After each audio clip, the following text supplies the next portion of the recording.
que estoy muy agradecido por la invitación el día de hoy. Gracias al arquitecto Pavel y a la Universidad Católica de Pereira por permitirme ese espacio y poderlo compartir con ustedes. Pues vamos a dar inicio hoy a este taller. Es una actividad muy especial. Es una actividad pues preparada para ustedes. Pues estamos, digamos, acá para ver unos temas muy interesantes, unos temas que nos van a aportar mucho en el crecimiento profesional y sobre todo en el crecimiento académico. Es un crecimiento donde vamos a poder entender la arquitectura desde una perspectiva contemporánea, desde una perspectiva también distinta, muchas veces, digamos, eh, lo que podamos interactuar con el docente. Quiero que ustedes lo vean de una forma totalmente diferente. Bueno, digamos que el tema principal de hoy, lo que se había propuesto en la charla previamente con el arquitecto Omar, era la premeditación de la morfoespacialidad. Y digamos que para comenzar a hablar un poco más sobre este tema, pues digamos que primero vamos a acotar pues varias situaciones, ¿sí? Cuando uno piensa en arquitectura, digamos que se le viene a la cabeza, digamos que la definición como tal de arquitectura, pues digamos que se le viene a la cabeza al estudiante de primer semestre, pues digamos que es un sinnúmero de imágenes.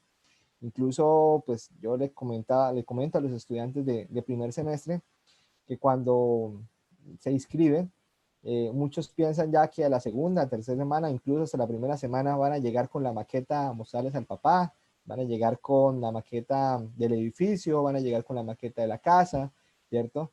Y muchas veces digamos que ese mismo afán de construir, de edificar, es el que a nosotros, digamos que nos lleva a veces a tomar un ejercicio diferente en la premeditación de la arquitectura, ¿sí? Ese mismo afán por construir, ese mismo afán por edificar, es ese mismo afán el que nosotros finalmente, permítame en un segundo.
como tal, ¿sí? Entonces, digamos que, ¿qué es lo que yo voy a plantear desde el concepto arquitectónico? ¿Cómo lo voy a plantear? ¿Sí? Entonces, digamos que muchas veces, pues este es uno de los grandes referentes cuando hablamos de arquitectura, ¿sí? Digamos que cuando uno incluso en los buscadores de internet, arquitectura contemporánea, aparece el nido, ¿sí? De los pájaros. Entonces dice, bueno, pero ¿qué es en realidad esta situación? Entonces yo por eso digo, no, ¿sí? Porque es en realidad poder sacrificar lo que está al interior del edificio por simplemente una apariencia externa de lo que pueda, digamos, dar ese edificio, realmente tiene una conceptualización de que desde su misma estructura funcione para soportar al edificio, ¿cierto? Entonces ahí es cuando es el primer error que nosotros hacemos en la arquitectura cuando planteamos arquitectura, querer que el edificio se parezca a algo, ¿sí? Que la arquitectura se parezca a algo, y la arquitectura no debe parecerse a nada, la arquitectura debe parecerse a sí misma, a la respuesta a las condicionantes y las determinantes, ¿sí? A la respuesta a la conmoción que nosotros queremos darle desde el edificio. Entonces ahí es cuando yo, digamos que reflexiono y digo, no, o sea, la arquitectura no debe parecerse absolutamente nada, ¿sí? Entonces, digamos, cuando ustedes plantean esas ideas conceptuales, el concepto como tal de la arquitectura va en la conmoción del espacio, ¿sí?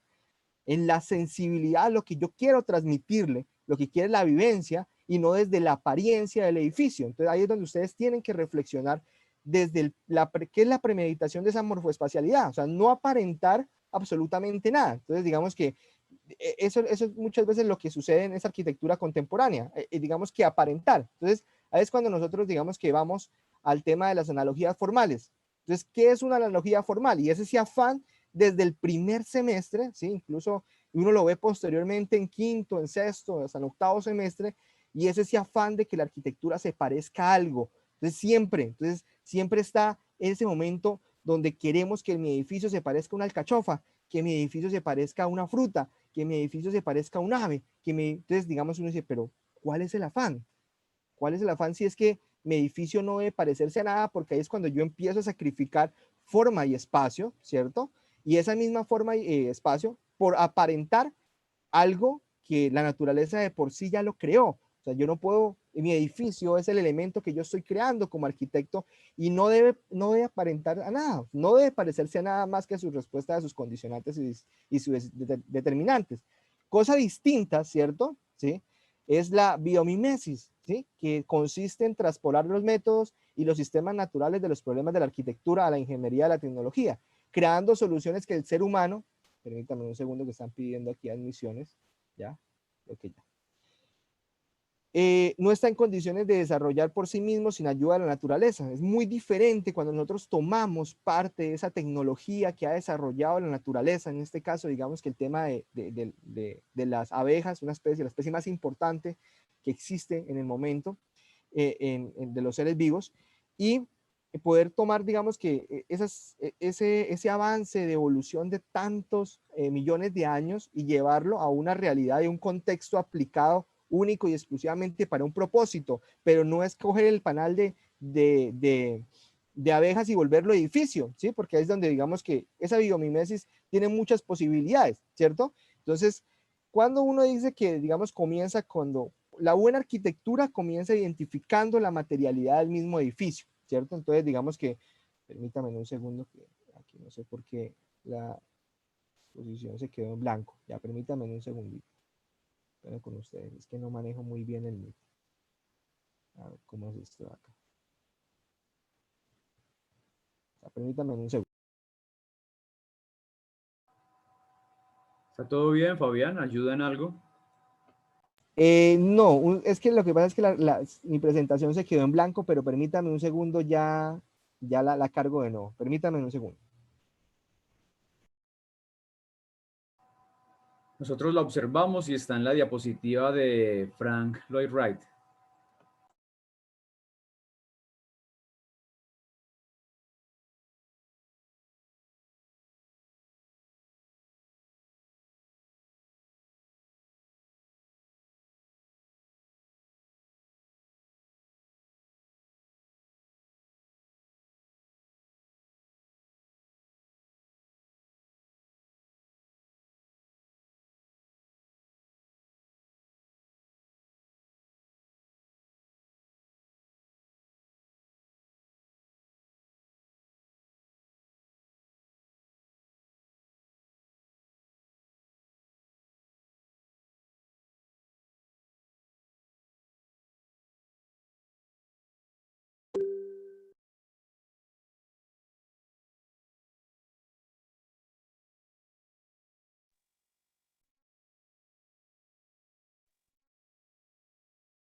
Bueno, creo que ya, permítanme que volví a cargar nuevamente. Me avisan, por favor, cuando estén viendo la pantalla nuevamente. ¿Ya? ¿La pueden Lo ver? estamos viendo. Listo. Entonces, Y otra vez. bueno, entonces estábamos hablando de Frank Lloyd Wright y digamos que eh, partiendo de la idea de que la arquitectura se tiene que emplazar, la arquitectura tiene que pertenecer a un sitio, o sea, la arquitectura no puede ser un prototipo que uno pueda aplicar en cualquier parte del mundo. Digamos que en este caso, pues muchas veces, digamos que nos llevamos ese concepto, el mismo modernismo, que, que digamos que la vivienda como tal puede responder a cualquier condición en cualquier parte del planeta, y no es así. La arquitectura pertenece a un lugar, la arquitectura pertenece a un sitio siempre. Ese sitio es el que nos va a dar a nosotros las condicionantes y las determinantes de cada momento para poder tomar una decisión morfoespacial. Entonces yo no puedo, digamos que otro punto de incidencia es que la arquitectura no puede ser tampoco simétrica. Y es muy radical, digamos que me dicen, es que el arquitecto Fabián es muy radical cuando dice todas esas cosas y lo afirma. Y digamos, no, es que lo afirmo es por la experiencia propia como arquitecto en el ejercicio de esta disciplina. He fracasado en el momento, digamos, cuando empecé, digamos que mis primeros intentos de arquitectura industrial, o arquitectura, digamos que sintetizada en prototipos, cuando, digamos que empecé a intentar volver la arquitectura universal en el sentido de que se pudiera aplicar, que cualquier sitio yo pudiera aplicar mi arquitectura, y no es así. Ahí es cuando empecé a fracasar y me di cuenta que cada sitio tiene su condicionante, cada sitio tiene su determinante. Entonces la arquitectura se tiene que emplazar, partiendo, digamos que la arquitectura pertenece siempre a un lugar. Lo primero que se tiene que tener en cuenta es la honestidad del material. ¿Y qué es eso de la honestidad del material? Que el material es una condicionante siempre en la arquitectura. Yo no puedo entender un edificio, ¿cierto? Como Bob Rose. No sé si ustedes recuerdan a este personaje que salía en Señal Colombia, ¿cierto? Y todo, digamos que era un personaje muy conocido a nivel mundial y que pintaba unos cuadros hermosísimos, ¿cierto? Digamos que tenía un impresionista bien interesante con su técnica.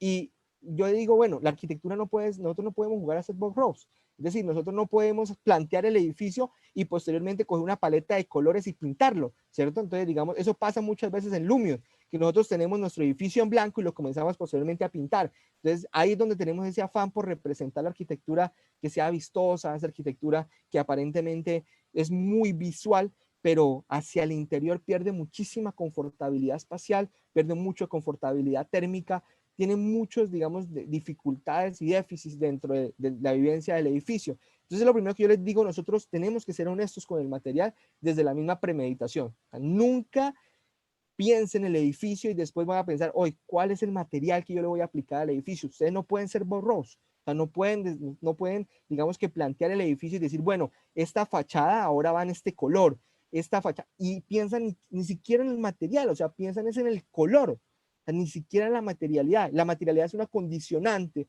porque es una condicionante que a mí me vaya a ayudar a reducir, digamos, dificultades térmicas dentro del edificio, ¿cierto? Entonces, no solamente térmicas, también de sensaciones, ¿sí? De reflexión de la luz, ¿cierto? Entonces, tiene una cantidad de cualidades impresionantes. Entonces, no podemos pretender que el edificio simplemente sea una acuarela, sea un cuadro, que yo lo diseñe en blanco totalmente y posteriormente yo empiece a aplicarle material, ¿sí? Entonces, eso es, digamos que desde ahí tenemos que entender la morfoespacialidad, que la morfoespacialidad tiene un material y ese material tiene que ser una condicionante, o sea, ni siquiera es una determinante, es una condición del edificio. Si yo no pienso en el material, el edificio nunca va a ser exitoso. Yo no puedo posteriormente pintar el edificio porque si no va a quedar desconectado de su mismo sitio, de su misma realidad. Y el material debe pertenecer, digamos que, a su contexto. No necesariamente estoy diciendo que hagamos arquitectura vernácula o neovernácula, no. Por lo menos en respuesta a su contexto exterior, ¿sí? Bueno, digamos que partiendo de eso es cuando, digamos, esto pasa y es lo mismo. O sea, esta situación que ustedes están viendo en la diapositiva es cuando ustedes, digamos que aplican el Lumion en el material. Y hay veces por error le aplican a un carro hasta ladrillo. Y dice, bueno, o sea, yo no me imagino a los ingenieros de la BMW haciendo el prototipo en blanco y después diciendo, bueno, ahora sí vamos a meter el material. No, el mismo material es el que empieza a ayudar a la aerodinámica ¿sí? Y no solamente la aerodinámica del mismo vehículo, sino también posteriormente a, a su misma velocidad, a su mismo rendimiento. Entonces, pasa lo mismo con el edificio. O sea, si ustedes, esto que están viendo aquí en la imagen es lo mismo que pasa cuando ustedes le aplican el material al edificio de últimas. Es exactamente lo mismo. Entonces, ahí es cuando debemos entender que el material siempre, vuelvo y lo repito, el material siempre será una condicionante. Nunca podrá ser, digamos que una opción posterior que yo lo voy a pintar. Entonces, digamos que es la misma, pasa esto cuando ustedes ven o cuando pintan el edificio en Lume, ¿sí? También otra cosa que nosotros podemos entender, digamos que desde aquí, digamos que se los muestro desde Frank Lloyd Wright, que es uno de los grandes maestros de la arquitectura, que digamos que independientemente de mi favoritismo por él, es las mismas cualidades que tienen sus edificios. Él se preocupa realmente cuando hablamos de ese morfoespacio, de la forma y el espacio a la vez, él se preocupa mucho en los principios de habitabilidad, ¿cierto? Y uno de esos principios es la luz, el viento y el paisaje, ¿sí? Resumidos en la permeabilidad del edificio, ¿sí? Cuando digamos que hablamos de la permeabilidad, estamos hablando de esa capacidad que tiene el edificio por sí mismo, desde su naturaleza, desde su premeditación, pensar en que el edificio puede responder de la misma forma, el poder iluminarse a sí mismo. Y ahí es cuando, digamos que yo tengo que entender que el edificio, en este caso, el edificio también se diseña en tres ejes o se diseña tridimensionalmente.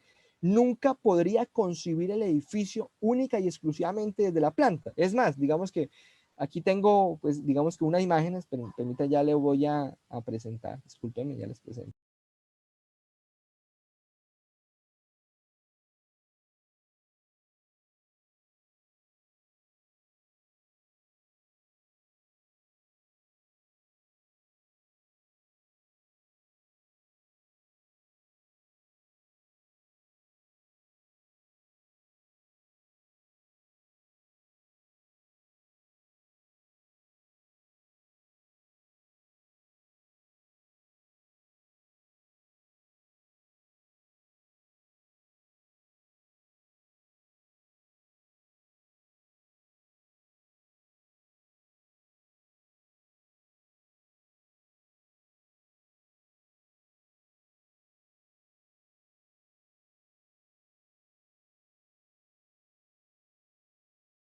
Bueno, me disculparán porque no manejo muy bien el Zoom, pero creo que ya la pueden ver, ¿cierto? Ya pueden ver la imagen, ¿sí? ¿Me avisan?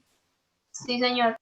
Bueno, ahí estamos viendo que esta es la situación del arquitecto, digamos, en formación, o digamos que es un fenómeno que pasa muchas veces, y lo digo desde mi experiencia como docente en la arquitectura, cuando uno llega incluso a segundo, a tercer semestre, y todavía pasa esta problemática, que yo considero un problema enorme en la arquitectura, y es lo que le está pasando a la jirafa. O sea, la jirafa está pintando el cuadro únicamente desde arriba, desde la planta, ¿sí? Entonces, digamos que incluso esa manzana podría ser incluso hasta un cilindro. No tendría forma de manzana, ¿cierto? Porque simplemente la arquitectura la están concibiendo desde ese punto superior que es la planta, pero se olvidan, digamos, de todo ese contexto que tiene la tridimensionalidad para poder entender un edificio, ¿cierto? Y es la tridimensionalidad. Yo no puedo entender como si yo fuera un ave o como si fuera una gran jirafa únicamente la arquitectura desde la planta. Me estoy olvidando un contexto que es el perfil y el alzado. Entonces, ahí es también, digamos, otro contexto supremamente importante que yo debo tener al momento de empezar a diseñar. O sea, tengo que tener en cuenta eso, material y el punto desde dónde lo voy a empezar a diseñar. Y ustedes me van a preguntar, entonces, arquitecto, ¿comienzo entonces desde el corte del alzado o comienzo desde la planta? Pero pues defínanos porque yo voy a tener un origen. Claro, por supuesto, y el origen son los tres a la vez. O sea, usted tiene que empezar a diseñar desde el corte, tiene que empezar a diseñar desde la planta, tiene que empezar a diseñar desde el alzado. La tridimensional, la perspectiva, son todas al mismo tiempo que usted debe tener en cuenta para, digamos, no cometer estos errores. O digamos que pasa esta misma situación. Aquí estamos hablando de la jirafa, ¿cierto? Entonces la jirafa está pintando al león, ¿cierto?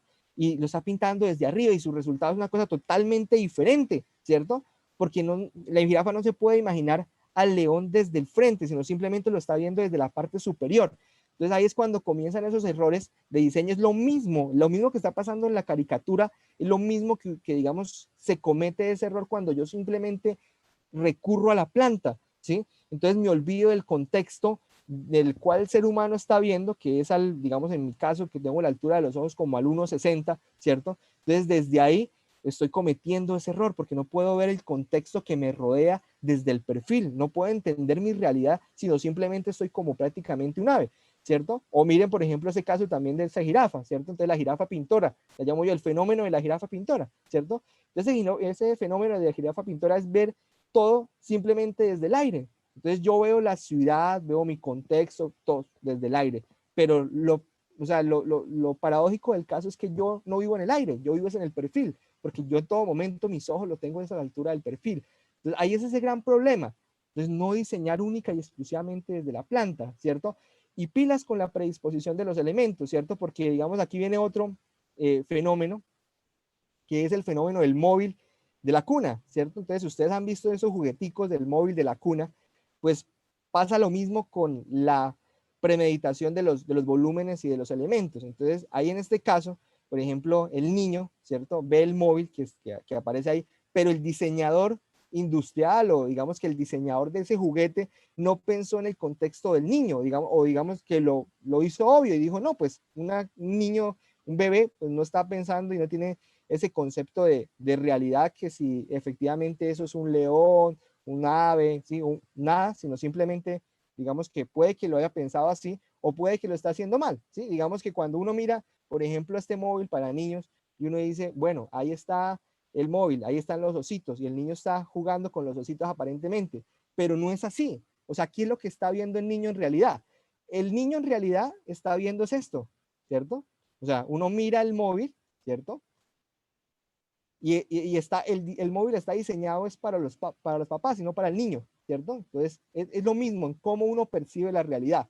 Entonces, esta percepción de la realidad del diseñador de este producto es esa. Digamos que él diseña los ositos y los ositos están dando vueltas. Ustedes miran, pero bueno, y el arquitecto, ¿por qué dice esto? ¿Por qué este contexto de un móvil comparándolo con la arquitectura? Y no, es la percepción de la realidad. Nosotros debemos saber percibir la realidad y el diseñador, digamos que para el diseñador, lo está viendo así, pero para el usuario, ¿cierto? Que es el niño, lo que está viendo es esto, ¿sí? Está viendo los ositos por debajo así, de esta manera, ¿sí? No los está viendo en otro contexto diferente, eso es lo que está viendo el niño, ¿cierto? Entonces, ahí es cuando debemos entender qué es lo que yo quiero mostrarle, brindarle también desde la parte de la percepción de la realidad a mi usuario, ¿sí?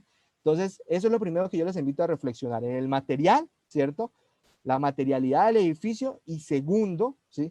Cómo percibimos la realidad de un edificio, o sea, cómo el usuario percibe esa situación, ¿sí? Permítanme ya un segundo, voy a dejar vuelvo nuevamente a la presentación anterior.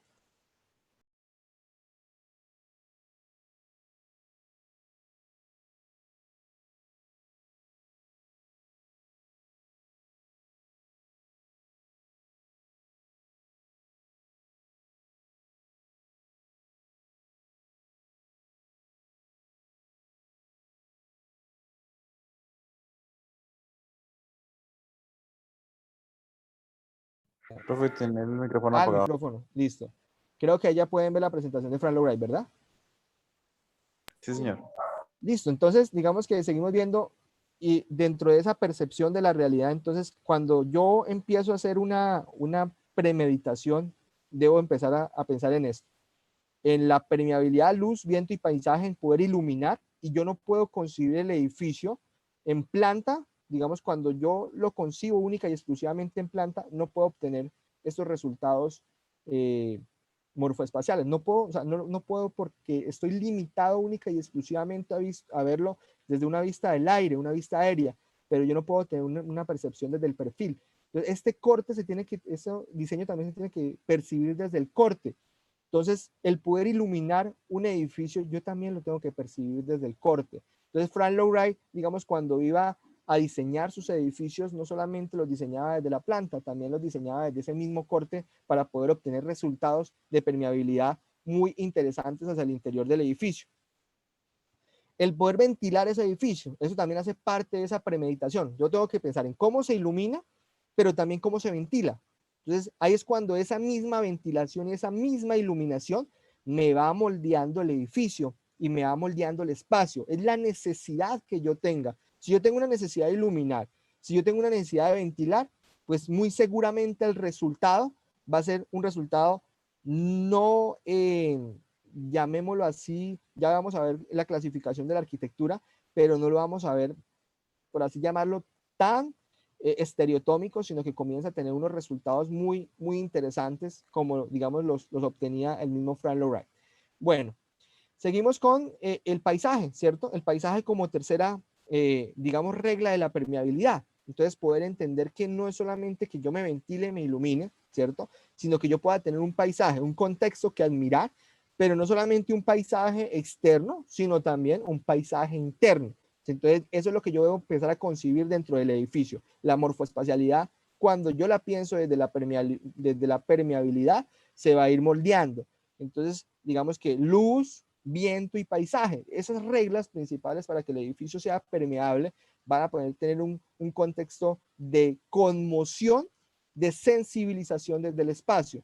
Que la sensibilización, digamos que Frank Lloyd Wright, y ahorita vamos a ver un referente también que es muy importante, que es el arquitecto Mario Botta, la controlan muy bien, pero pensando el edificio, como les digo, desde la materialidad y desde la misma honestidad de ese material y desde la premeditación en corte, en planta, en perspectiva, en alzado. ¿Sí?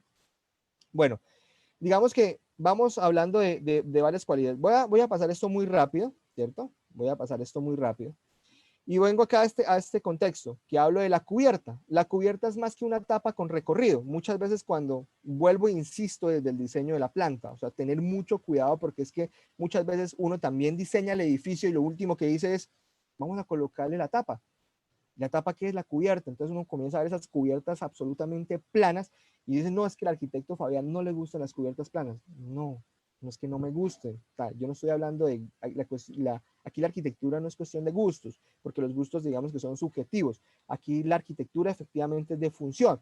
Entonces, cuando yo empiezo a ventilar e iluminar la cubierta, porque yo la pensé desde un inicio que el edificio tuviera esas capacidades de ventilarse e iluminarse, no es un resultado de una tapa. Muy seguramente no lo va a hacer.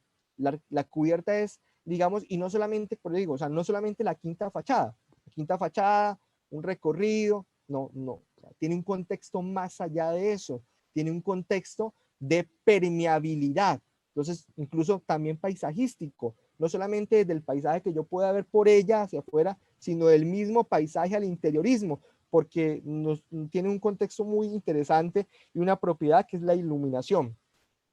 Si ilumina, digamos que no solamente va a permitir, pues, digamos que el edificio sea eficiente energéticamente, sino que también el paisajismo interno de ese edificio va a ser sumamente interesante, ¿sí?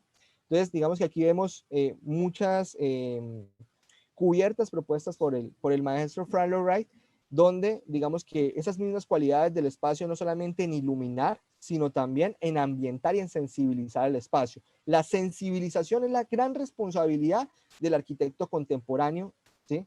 Porque no solamente digamos que el arquitecto, muchos digamos que uno ya ve incluso software, ¿sí? Digamos donde incluso agregan unas coordenadas y agregan, digamos que los parámetros y él intenta, digamos que por medio de un algoritmo, pues sacar plantas arquitectónicas, tratando, por así decirlo, pero nunca va a lograr el tema de la sensibilización del espacio, nunca va a lograr de la premeditación, que es esa idea que yo quiero que el usuario sienta, esas sensaciones, es lo que yo debo buscar dentro del espacio. Y la cubierta es sumamente importante para poder lograr esas cualidades. Un edificio contemporáneo sofisticado solo puede tener cubiertas planas porque muchas veces digamos que eso también es una de las grandes mitos de la arquitectura contemporánea, arquitectura con cubiertas planas.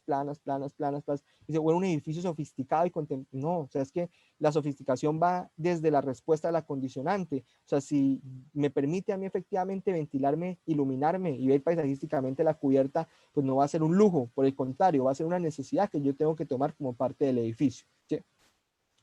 ¿Y cuál es la verdadera función de la cubierta? ¿Sí? La cubierta, digamos que no solamente, muchas veces entendemos que la cubierta tiene una sola función, aparentemente, y la cubierta es única y exclusivamente para ¿qué? Mitigar la lluvia, ¿sí? O recolección de aguas, ¿sí? No, pero o sea, están en un contexto totalmente diferente. Las cubiertas tienen muchísima más utilidad, como lo venía diciendo antes, iluminar, ventilar, la permeabilidad de ellas, hay que aprovecharlas muy bien y el contexto que me puede dar desde el paisajismo interno, ¿sí? Entonces, digamos que vemos aquí unos ejemplos de lo que son esas mismas cubiertas inclinadas y digamos que las propiedades que pueden tener, ¿sí? Desde cubiertas tectónicas, ¿sí? Ya vamos a ver ese tema de qué es la tectónica y qué es la estereotómica, desde cubiertas estereotómicas, onduladas, cúpulas, ¿sí? Y entonces decimos que incluso la cúpula como símbolo de innovación. Entonces, pero ¿cómo es el símbolo de innovación la cúpula? Decimos que, digamos que desde Agripa, ¿sí? Y desde el Partenón, ¿cuál fue, digamos, que la grande innovación? Digamos, si vemos de la arquitectura clásica, ese gran salto que dieron los romanos, digamos que los griegos con el Partenón en el 432 antes de Cristo, pues esa arquitectura clásica, digamos que también es muy hermosa por sus capacidades técnicas de construcción y por sus cualidades también de proporción que son muy bellas de admirar. Pero ¿cuál fue ese gran salto que dieron los romanos, cierto? Y fue en el mismo Panteón de Agripa. ¿Y qué fue? Una cubierta, una cúpula. Digamos que incluso la misma cúpula fue ese símbolo de innovación desde el clasicismo. Ahí es cuando podemos entender que el contexto de la cubierta es un contexto muy importante. Miren cuántos años pasaron, pero digamos que seguimos incluso acá con Felipe Brunelleschi, ¿sí? El mismo Felipe Brunelleschi, ese mismo Felipe Brunelleschi, estamos viéndolo acá, en el año de 1471 después de Cristo, ¿sí? Digamos que incluso Santa María de la Fiore como tal, la concepción es gótica, ¿sí? de la planta, pero ¿en qué innovó? Y fue en su misma cúpula, cuando Felipe Brunelleschi, digamos desde las nuevas capacidades técnicas de la arquitectura en ese momento, innovó con esa gran cubierta, ¿sí? Con esa gran cúpula. Entonces ahí fue cuando empezó esa cúpula a tomar una trascendencia que incluso es el primer símbolo del Renacimiento. Santa María de la Fiore, bueno, ya como tal consagrado desde la arquitectura, ya había comenzado mucho antes, pero digamos que las ideas ya habían comenzado previamente a esta situación, pero se consolida seriamente a partir de Santa María de la Fiore, de la cúpula de Santa María de la Fiore, y es la cúpula como tal la madre de la arquitectura del Renacimiento. Entonces es la innovación desde la cubierta, ¿cierto? Incluso el sueño de Hitler en 1936 era ese, ¿sí? Digamos que una gran cúpula que, digamos que tuviera ese contexto de un espacio totalmente enorme, volado, totalmente libre, que tuviera, digamos, una pluralidad, una polivalencia en ese momento y pudiese dar desde la misma cúpula la capacidad de cobertiza de ese espacio polivalente que era el sueño de Hitler. Posteriormente, digamos que el mismo Frank Lloyd Wright en 1937 con el Guggenheim, finalmente se remate en la cubierta, en la cúspide del edificio, porque él lo piensa de esa manera, o sea, digamos que nunca deja la cubierta de últimas, no, siempre la pienso desde el inicio, y es algo que yo siempre les digo a los estudiantes, por favor, piensen en la cubierta, o sea, el edificio tiene un cuerpo entero, y la cabeza de ese edificio es la cubierta, o sea, yo no puedo, digamos que pensar primero el animal y después cómo le coloca la cabeza al animal. No, yo siempre debo pensar que es un mecanismo entero y que ese mecanismo no es el resultado final, es una etapa. No puede ser de esa manera, ¿cierto? Y pues digamos que hasta el mismo Le Corbusier e incluso digamos que Fuller, pues uno de los grandes arquitectos a nivel mundial y más reconocidos ingenieros, también digamos que de la cúpula empezó a innovar en 1967 como el primer sistema de domo creado y que incluso fue tomado después en la NASA para estudios de cómo habitar la Luna, cómo digamos que habitar o hacer hábitat extraterrestre, ¿sí? Y digamos que hasta en el 2019, actualmente la arquitectura, digamos que sigue innovando desde la cúpula, o sea, sigue innovando desde la cubierta, ¿sí? Entonces, digamos que siempre es un aspecto que hay que tomar en cuenta, no estoy diciendo que sean única y exclusivamente cúpulas, no, simplemente estoy haciendo el comparativo de que siempre ha sido un símbolo de innovación las cubiertas en la arquitectura. Entonces, digamos que no podemos dejarlas de lado y tenemos que pensar que la integridad del edificio es esto. Ahora, digamos, el fenómeno de la arquitectura contemporánea. Y es esto, que digamos que muchas veces, digamos que este fenómeno yo lo considero igual a una torta de pastel. ¿Sí? Digamos que yo lo considero una torta de cumpleaños. Entonces, digamos que lo único que uno le queda ahí es prácticamente colocar la velita.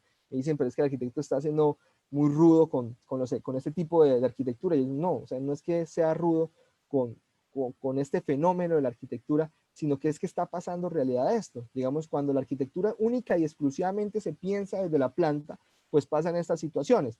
¿Qué es? Estas situaciones pasan es cuando realmente yo estoy desconectado en un contexto donde, digamos que de un nivel a otro nivel dentro del edificio, estoy totalmente desconectado porque la única forma de diseñar es desde la planta. Entonces, el resultado no va a ser otro que una torta de pastel, ¿cierto? Va a ser lo mismo. Edificios que están desconectados, que cada nivel tiene su propio mundo y nunca existe una conexión en el corte, nunca existe una conexión en el alzado, la perspectiva, porque únicamente digamos que está pensado y premeditado exclusivamente desde la planta. Y ahí es donde debemos cambiar ese chip y decir nuevamente, oiga, ¿por qué, en qué momento la arquitectura contemporánea se volvió a esto? Se volvió a que yo solamente puedo pensar un edificio desde la planta, ¿por qué nunca lo pienso también desde el alzado? ¿Por qué nunca lo pienso? Y no estoy diciendo que ustedes no lo hagan, no, es que es un fenómeno muy constante que está pasando en la arquitectura contemporánea y es más, digamos que grandes referentes de la arquitectura nacional lo hacen y dicen, wow, qué maravilla, qué edificio. Y dice, ¿realmente es así? Entonces uno dice, bueno, voy a conocer el edificio, a vivirlo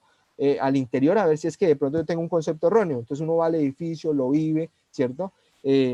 La conmoción interna ya no siento una desconexión total porque cada nivel es un universo diferente, nunca está conectado el edificio entre sí, ¿cierto? Entonces, ahí es cuando digo, bueno, la morfoespacialidad, mundos desconectados, ¿sí? Entonces, cuando pasan estos mundos desconectados, después dicen, y el arquitecto dice, pero me quedé una torta de cumpleaños, me quedé un pastel, ¿cierto? Entonces dice, bueno, ¿ahora qué hago? Entonces, digamos, como el chef turco, lo que hace es una envolvente, y el arquitecto está en contra de las envolventes, me dicen mucho, no, nunca estaba en contra de las envolventes. Lo que pasa es que la envolvente no puede ser una respuesta a un mal diseño. La envolvente no puede ser una respuesta final a un edificio que nunca se pensó desde el alzado, nunca se pensó desde el corte, sino única y exclusivamente desde la planta. Entonces pasa esto con las incoherencias. Entonces, digamos que es la incoherencia de la arquitectura, que uno va caminando, ustedes se dan cuenta aquí en el edificio, y como lo que le importa, pues digamos que al arquitecto contemporáneo es ese fashion, ¿sí? Es ese vistosidad del edificio, ese color extravagante, porque ni siquiera piensa en el material, porque es que esto es lo que pasa incluso aquí en mi ciudad, o sea, lo estoy hablando por experiencia propia. Lo que pasa aquí en Yopal Casanare es esto, uno va caminando, uno va por la 22 subiendo, entonces cuando uno se encuentra es un edificio grandísimo, ontológico, con una cantidad de rosas por fuera, y las fachadas uno dice, y entonces yo me quedo pensando, y digo, ¿qué será lo que vive adentro? O sea, ¿quiénes serán los que habitan este edificio? Porque para ver hacia afuera me imagino que solamente miran rosas, frutas, manzanas, y pasa lo mismo, entonces es una envolvente, una tapa, ya no es una tapa en la cubierta, ahora es una tapa en la fachada que le ponen al edificio, y esa misma tapa en la fachada es la que hace la incoherencia morfoespacial, porque digamos que yo imagino que una persona, como es aleatorio, como digamos que muchas veces incluso esas marcas, incluso aquel día hablaba con un estudiante que se iba a graduar y me decían, pero es que los catálogos de Hunter Douglas, entonces uno se pone a ver todas las, digamos que no estoy diciendo que todas, no, estoy diciendo las que cometen estos errores, donde digamos que es aleatorio. Entonces digamos que todos estos triángulos que están ahí son aleatorios, parece que cayeran desde el cielo y que el chef los estuviera colocando ahí, pare de contar, porque no son pensados, simplemente es para la vistosidad desde afuera, desde la proximidad del edificio. Entonces digamos que claro, puede que el color sea muy atractivo, incluso el diseño artístico, porque ni siquiera es plástico, el diseño artístico de esto puede ser, digamos que muy vistoso, pero cuando uno va al interior del edificio, entonces, digamos que uno podría incluso hasta caer por medio de uno de esos triángulos, porque el triángulo ni siquiera corresponde a la coherencia entre la ventana que debe tener el edificio, ese concepto que debemos recuperar de la ventana, ¿cierto?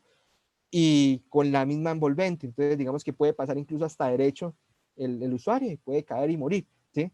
Dice, no, pero yo le coloco un vidrio, ¿cierto? Una ventana. Entonces el espacio que queda entre el vidrio y la placa de entrepiso, ¿sí? Entonces la persona va caminando por el edificio y tiene que agacharse para poder ver por una ventana de esas, porque como no fue pensado, no fue premeditado, entonces el edificio está aleatoria esa envolvente, entonces lo que pasa es que la persona que va caminando tiene que agacharse para coincidir con la envolvente, con esa forma de la envolvente, para poder ver el paisaje.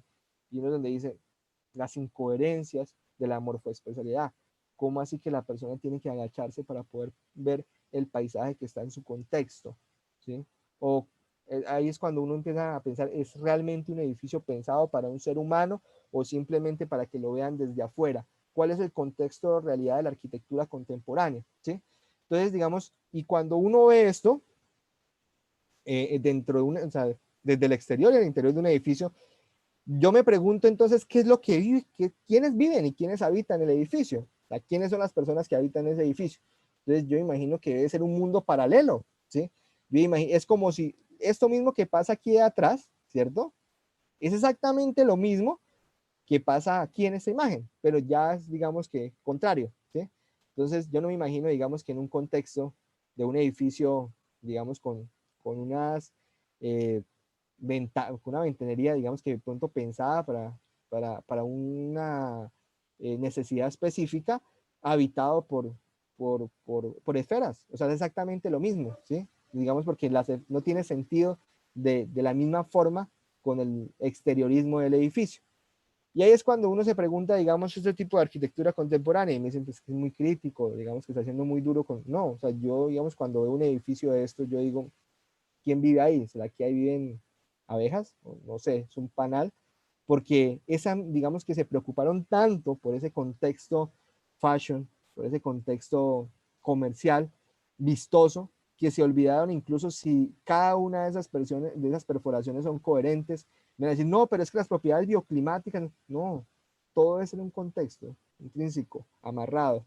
Yo tengo que darle respuesta también desde la bioclimática, también a las necesidades propias del ser humano.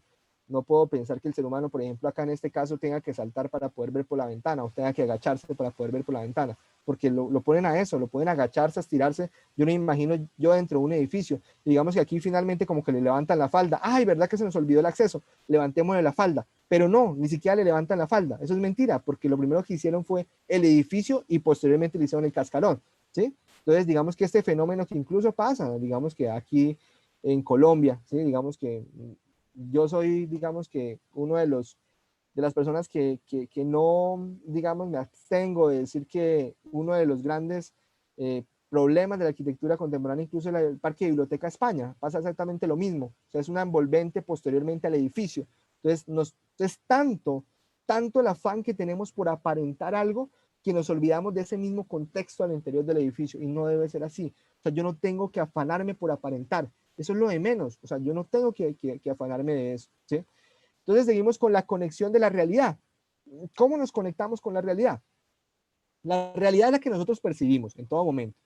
Si nosotros empezamos a pensar el edificio, digamos como de pronto el maestro Frank Lloyd Wright nos enseñaba también, de que del desplazamiento del plano se van generando los espacios, ¿sí? Entonces pensar que el plano como tal no es un plano estático, nunca se queda estático. El plano realmente se mueve, ¿cierto?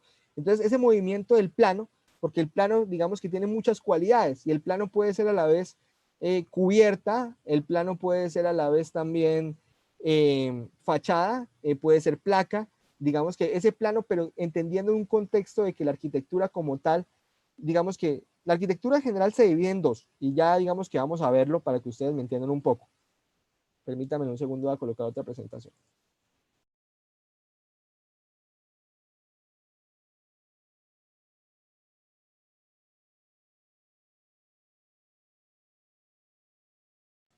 ¿Ya pueden ver la otra presentación? Me avisan, por favor.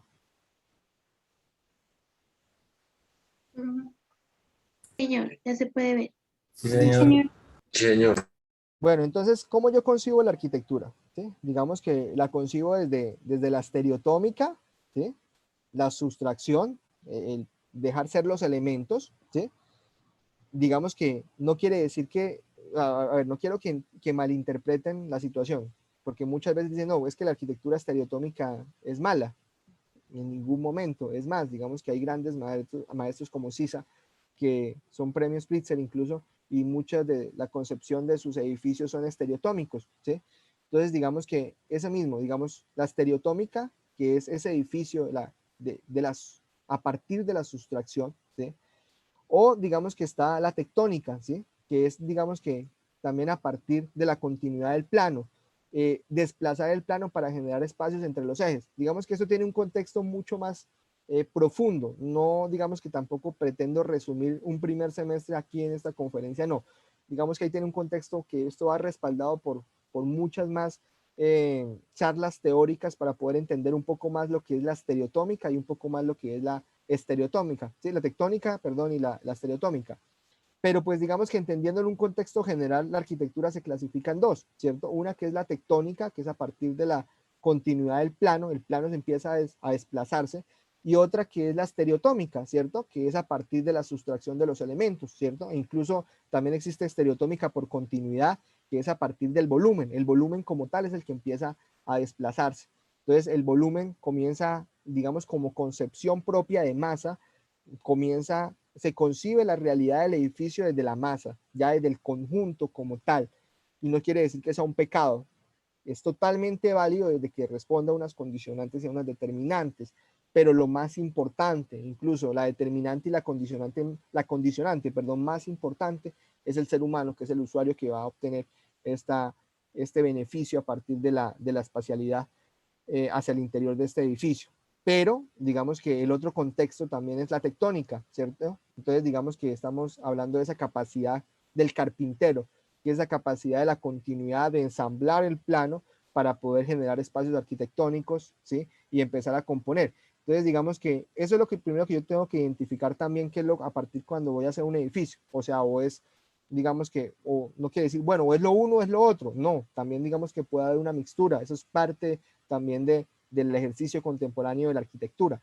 Lo que pasa es que yo tengo que entender es cómo concibo el espacio, si el espacio lo concibo desde la tectónica o lo concibo efectivamente desde la estereotómica. Entonces digamos que esta que es la tectónica, que es la continuidad del plano, esta continuidad del plano me hace entender que el plano como tal va envolviendo el espacio. Entonces el plano se va desarrollando como lo hacía Frank Lloyd Wright en la arquitectura orgánica, y ese plano iba desplazándose para poder no solamente envolverlo, sino para poder darle permeabilidad, luz, viento y paisaje al mismo elemento arquitectónico. Entonces, o yo concibo la arquitectura desde la sustracción del volumen, empiezo a sustraer el volumen, o la comienzo efectivamente desde la continuidad del plano. Ahora, pilas, porque es que muchas veces, digamos que confundimos la estereotómica o la tectónica con el concepto arquitectónico, y eso tampoco puede pasar, porque el concepto de la arquitectura en realidad es lo que yo quiero transmitir desde la vivencia o desde la sensación o desde la conmoción del edificio.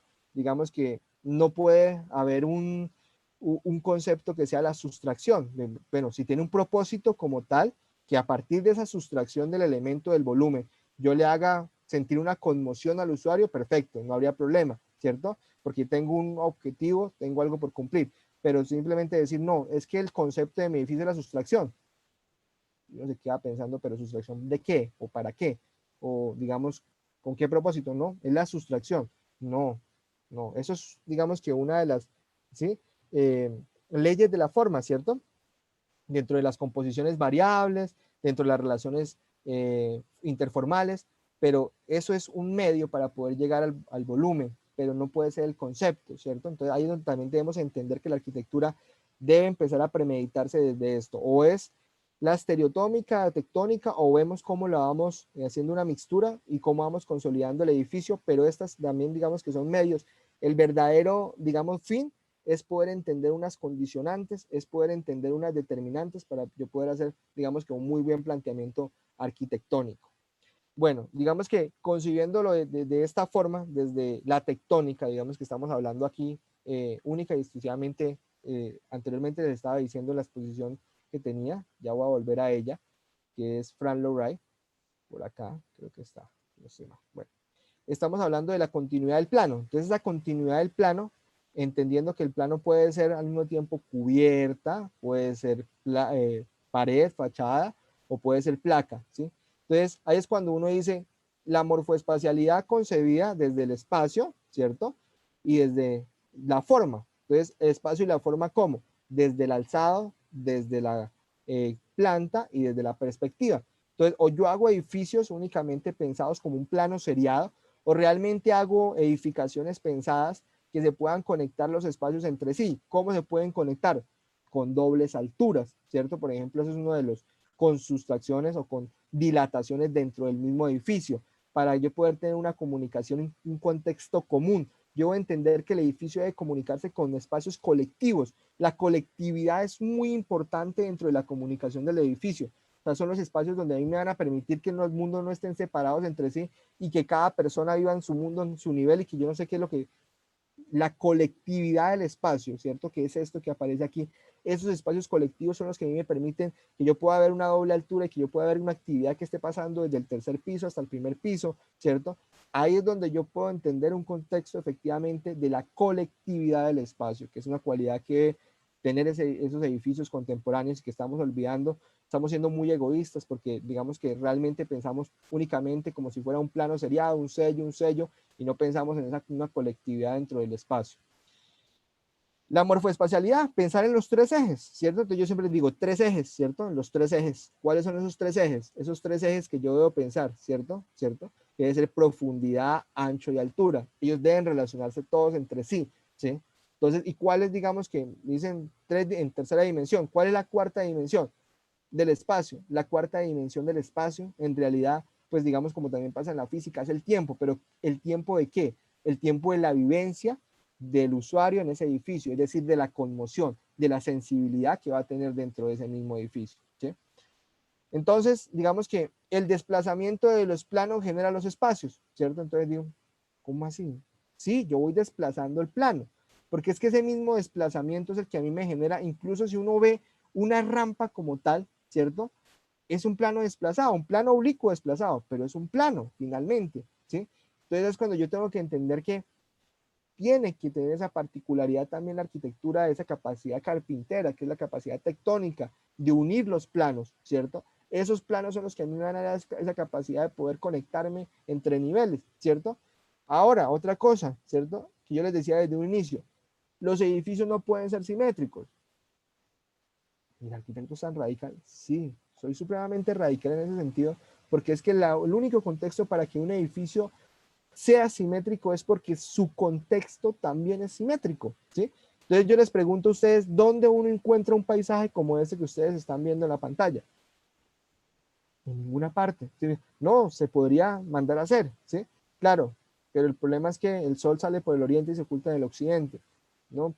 El día que sale al contrario, pues entonces arranquen a correr, que ese día se está acabando el mundo, ¿cierto?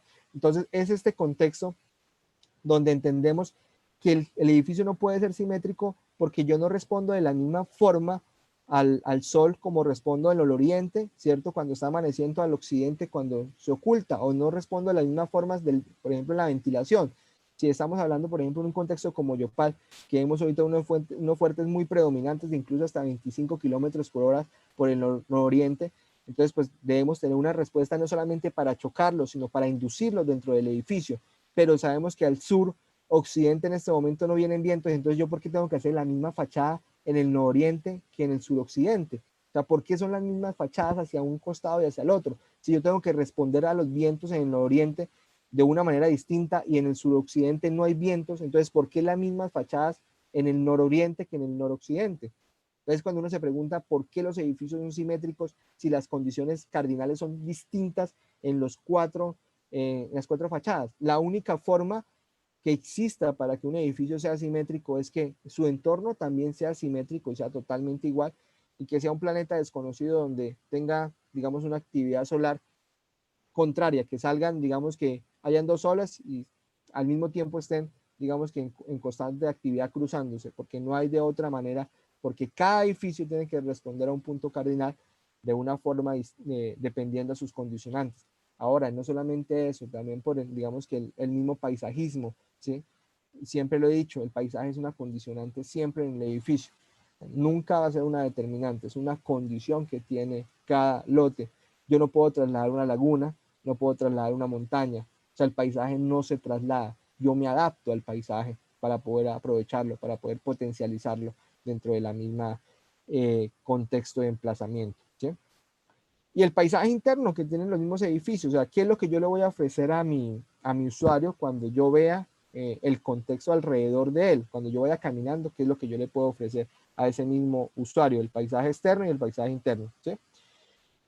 Y esto es lo que nunca debe pasar en la arquitectura. O sea, esto es lo que, digamos, uno dice, pero es que el arquitecto está, digamos, como que siendo muy exagerado. No, no estoy siendo exagerado. Lo que pasa es que muchas veces uno va a tercero, ¿sí? Cuarto semestre y sigue pasando lo mismo. O sea, uno va y pregunta y uno dice, bueno, ¿por qué usted, digamos, realizó su emplazamiento arquitectónico de esta forma? Y dicen, no, es que yo quería que mi USB, perdón, que mi casa se pareciera a una USB. ¿Y para qué se va a parecer a una USB? No, simplemente quería que se pareciera porque es que el cliente es un ingeniero de sistemas. Entonces ahí como que uno queda, como que suena un grillito y uno dice, bueno, y para, o sea que porque que el ingeniero es, el usuario es un ingeniero de sistemas, en mi casa tiene que parecer a un USB. ¿Y quién se va a dar cuenta desde el 1.60 visto desde el alzado que eso es una USB? O sea, tiene que solamente ir desde arriba el piloto que va conduciendo un avión, una avioneta de corto, digamos que vuelo medio, para poder ver que es una USB en realidad desde la planta, ¿cierto? Entonces cuando uno también dice, por ejemplo acá, y es que uno dice, es absurdo lo que me está planteando el arquitecto Fabián. No, no es que no es absurdo. Uno ve las entregas de taller esto, uno sigue viendo esta situación. Es que yo quiero que mi edificio se parezca a una cinta métrica. ¿De verdad? Sí, porque es una constructora. Pues, eso tiene que ser, no, sigue pasando. Entonces nos olvidamos de un entorno, nos olvidamos de unas condicionantes, nos olvidamos de unas determinantes que son sumamente fundamentales para poder emplazarme dentro del edificio. Y entonces, digamos que sigue pasando esa situación. Entonces, mi edificio se parece a una cinta métrica, ¿cierto?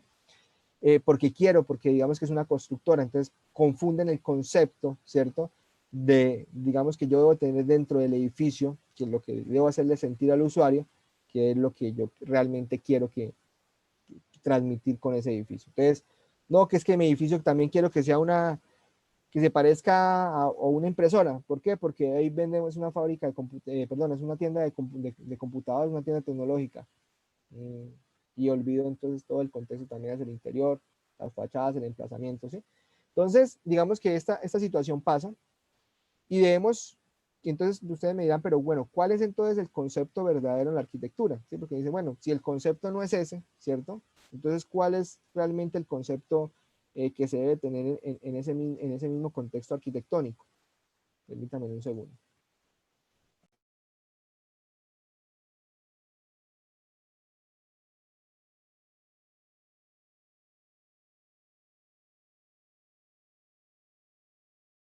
Bueno, y entonces digamos que el concepto debe estar es en esto, ¿sí?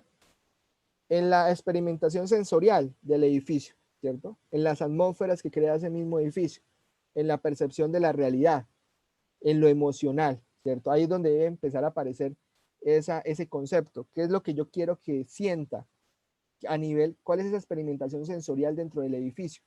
Ese es el concepto, ¿sí? Lo que yo quiero no es un concepto externo, ¿cierto? Sino es un concepto interno, es un concepto de vivencia del edificio, ¿sí? Es cuando yo empiezo a contextualizar, ¿sí? Entonces digo, bueno, ¿qué es lo que yo quiero que sienta realmente el usuario? La sensibilidad emocional, ¿sí?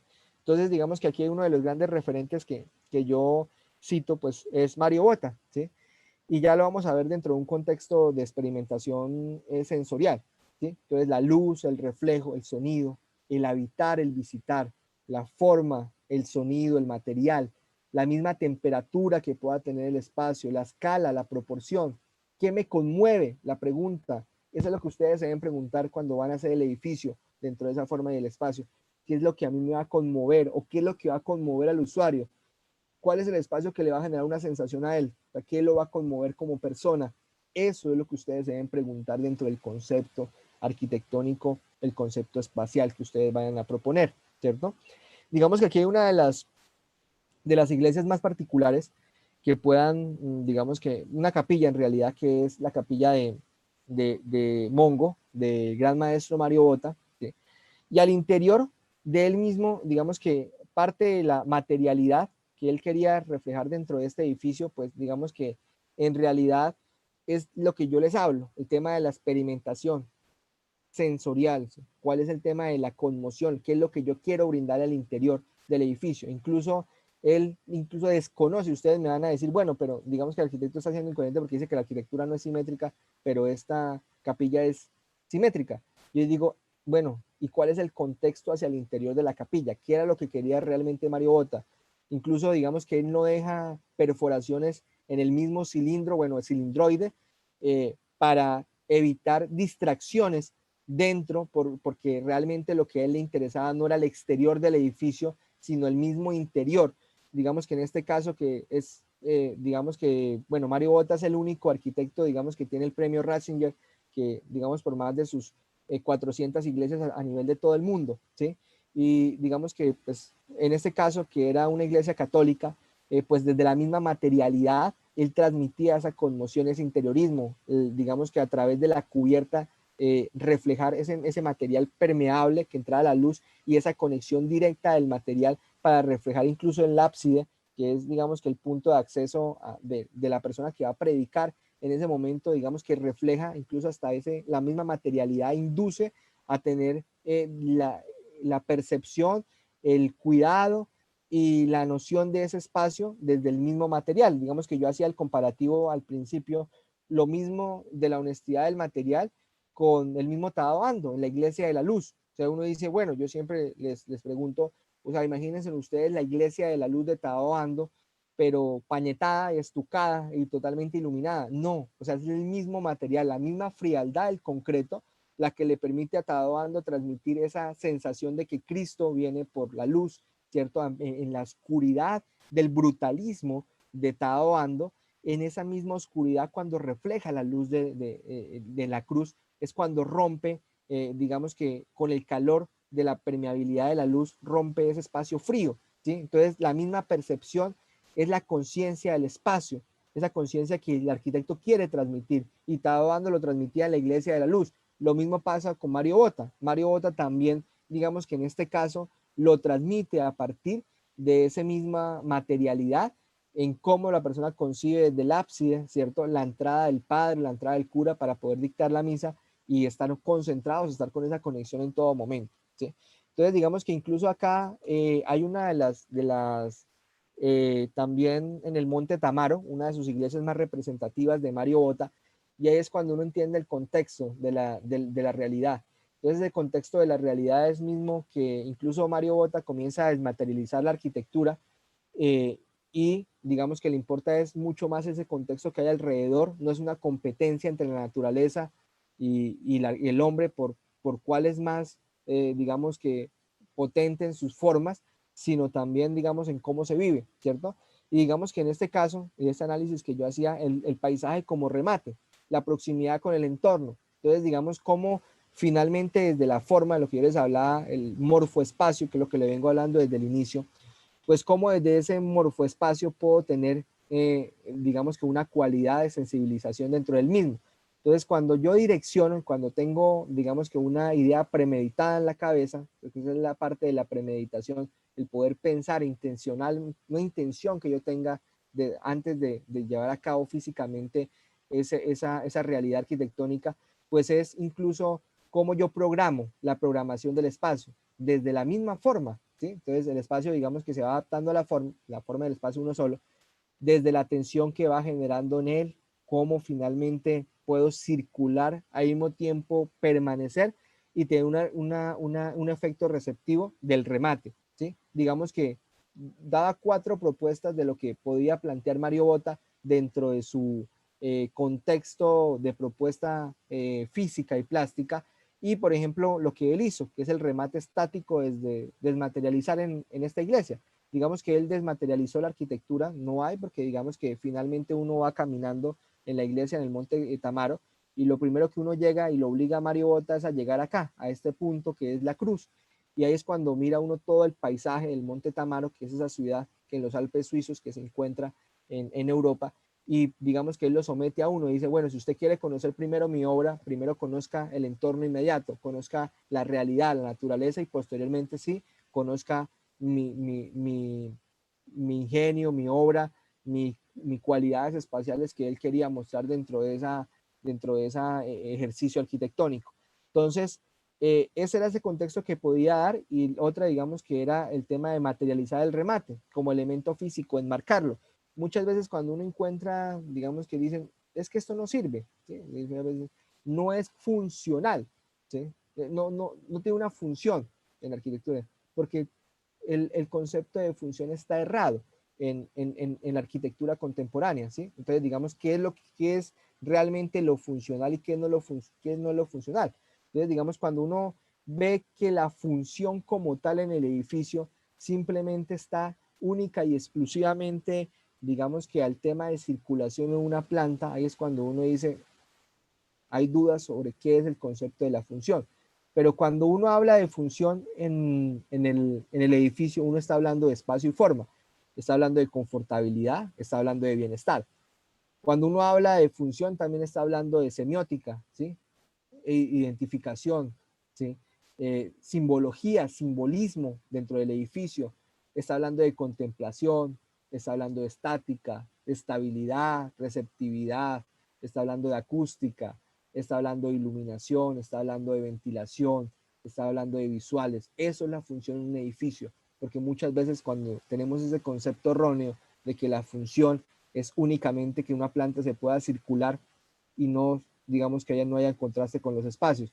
Yo digo, no, pues eso es algo implícito. O sea, si usted realmente es un edificio y no se pueda circular y llegar a cada espacio, pues entonces no es un edificio, no está haciendo un ejercicio. Eso está implícito, o sea, eso es incluso una obligación. Están confundiendo las obligaciones de la arquitectura con realmente la función, ¿sí? Entonces, esa obligación también de la arquitectura, pues es parte de lo que ofrece el mismo edificio, que es esa contemplación, esa semiótica, esa simbología. Y vemos dos ejemplos. Estamos, digamos, que viendo la flexibilidad extrema por un lado, la polivalencia extrema, que, digamos, muchas veces me lleva a esas placas repetidas y a esa arquitectura como si fuera un sello, un sello, un sello, un sello, pensada desde la planta, y el primer piso, el segundo piso, el tercer piso, el cuarto nivel, todo es igual, o sea, no hay una sola variable, ¿sí? Pero digamos que comienza a tener, digamos, una relatividad o un cambio cuando yo empiezo a pensar desde las necesidades. Por ejemplo, el tema de cómo yo induzco desde la misma morfoespacialidad. Por ejemplo, en este caso, ¿sí? Un plano oblicuo me lleva a mí a direccionar, a inducir dentro del edificio. Es esa misma intención que tiene el plano. Entonces, no, pero si es que eso es un gesto únicamente plástico. Un gesto plástico, usted no se siente inducido por un plano hacia el interior. No, realmente no. Ya es temas de percepción de realidad, ¿sí? No, por ejemplo, el tema del plano oblicuo también para el tema de la acústica, de la receptividad, de la reverberancia dentro de la reverberancia del sonido dentro de un auditorio. Entonces, incluso, digamos que la cubierta inclinada y parte de las adecuaciones que pueda tener ese auditorio, pues hacen parte dentro de sus funciones. O sea, la reverberancia es una función en ese auditorio. El iluminar, ¿cierto? El ventilar también es una función, el conducir. Entonces ahí es cuando entendemos que el edificio muchas veces, incluso cuando empiezan a aparecer estos gestos que dicen, no, eso no sirve para nada, eso es un adorno, pero se están marcando el paisaje. Semiótica, simbolismo, es un adorno, dicen unos arquitectos. Un adorno en marcar el paisaje o que el concepto del arquitecto haya sido la sensibilización de esa visual y la querían marcar como parte de la manifestación del edificio.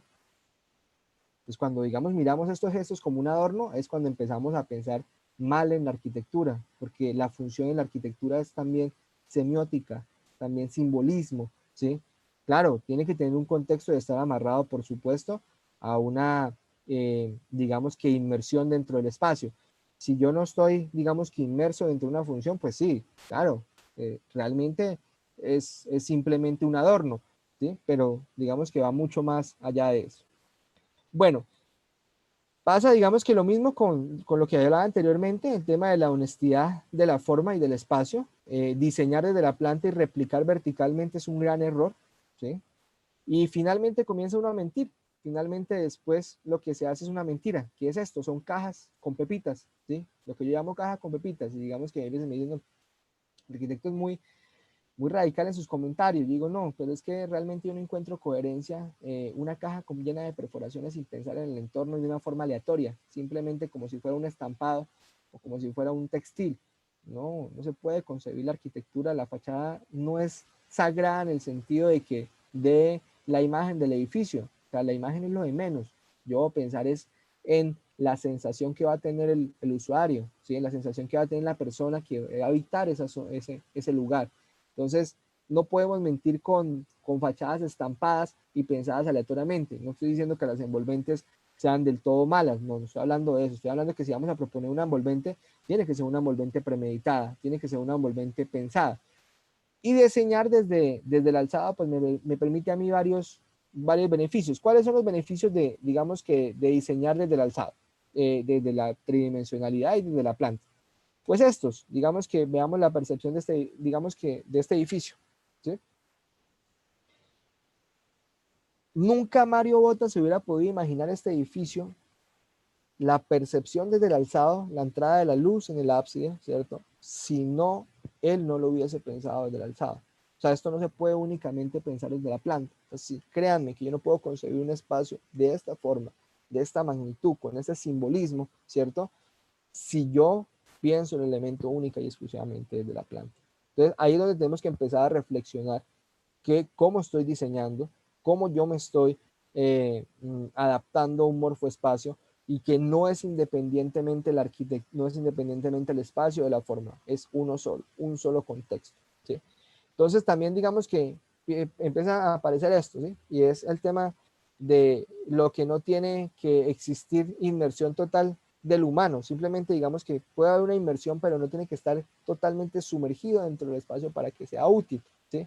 Entonces, la forma no es exclusiva de la circulación y la permanencia, o sea, no tiene que ser exclusiva únicamente, digamos que muchas veces cuando hacen planteamiento, entonces arquitectónico, dice, bueno, defíname las naves, defíname la circulación, y eso es lo primero que no, defíname eso y después vemos por dónde sale el sol.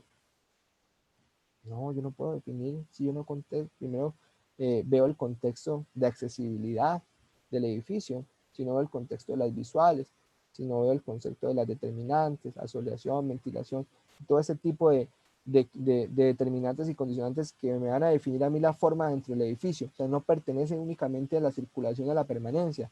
Eso es una obligación dentro de la arquitectura. Entonces, hay que tener mucho cuidado con esto. Entonces, digamos que es el consejo que yo les doy desde el primer semestre. Tengan mucho cuidado cómo conciben el edificio, ¿sí? Porque ahí es donde, digamos que comenzamos a tener esos errores dentro de la composición también, incluso desde el primer semestre. Yo no puedo percibir únicamente un edificio desde la circulación. Hay que tener mucho cuidado con este tipo de conceptos en la arquitectura. Entonces, digamos que finalmente, miren, pues esas cualidades tan interesantes que tiene y ese simbolismo que incluso da el mismo Mario Botta dentro de estas edificaciones religiosas, y ese contexto que tiene de entrada de luz, ese concepto que tiene de inmersión total, de una atmósfera dentro de ese mismo sitio, pues lo da también con el material, ¿sí? Que es algo parte fundamental, y es algo que digamos que uno nunca no imagino a Rogelio Salmona como que primero dice, bueno, lo diseño en blanco y después sí pienso efectivamente que eso era ladrillo. No, él desde que lo concibió sabía que eran ladrillo muchas de sus edificaciones, y sabía que ese era el contexto realmente que iba a tener la persona dentro de ese mismo edificación. Bueno, digamos que teniendo un resumen de todo, pues digamos que aquí tenemos una diapositiva que es, digamos que la diferencia entre la estereotómica y la tectónica, y quiero que eso les quede muy claro, ¿sí? Cuando yo voy a concebir arquitectura, pues digamos que debo empezar a poder tener esto muy, muy identificado y poder decir, bueno, yo tengo un edificio pensado desde la sustracción o desde la adición o desde qué punto, digamos, de acción plástica lo debo tener en cuenta.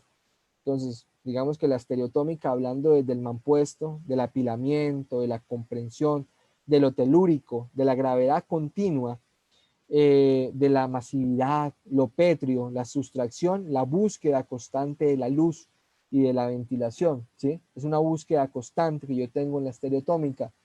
O está también la tectónica, entonces la tectónica que es la carpintería, la capacidad, la habilidad técnica del ensamblaje, de la resistencia estática, de la estructura, de la adición, de protegerme de la luz, ¿cierto? Y ya no buscarla, ¿sí? Entonces en medio de esa protección de la luz también viene la continuidad del mismo plano, ¿sí? Entonces, ¿cómo yo voy a construir el edificio? Por ejemplo, en este caso, en la casa rotonda. La casa rotonda que digamos que tiene esas particularidades de poder mezclar esas dos tipos de arquitectura, la estereotómica y la tectónica a la vez. Digamos que las está resolviendo y las está uniendo, porque es que no es una exclusividad. Lo que pasa es que hay que saberlas percibir desde cada espacio. ¿Cómo vas a hacer mis espacios para yo poderlos entender? O son, digamos que, de una premeditación estereotómica o son de una premeditación tectónica. Y con eso yo tengo un panorama mucho más claro de cómo plantear una idea en la arquitectura, ¿sí? Bueno, entonces digamos que, permítame en un momento, ya vamos a comenzar con el ejercicio. Vamos a trabajar, digamos que de una forma virtual con un programa online. Digamos que quisiera tratar muchos más temas, pero creo que la conferencia es hasta las 11:30. Bueno, la conferencia no, el ejercicio, la actividad del taller. Entonces, digamos que no me puedo exceder más allá de eso. Entonces, me permiten un momento, hacemos, digamos que un break de 2 minutos y ya regreso. No sé si hasta el momento, digamos que hay alguna pregunta, o bueno, si hay alguna pregunta de lo que he expuesto, pues lo pueden hacer. Digamos que si quieren, digamos que aprovechar este momento, pues podemos, digamos que hacerlo.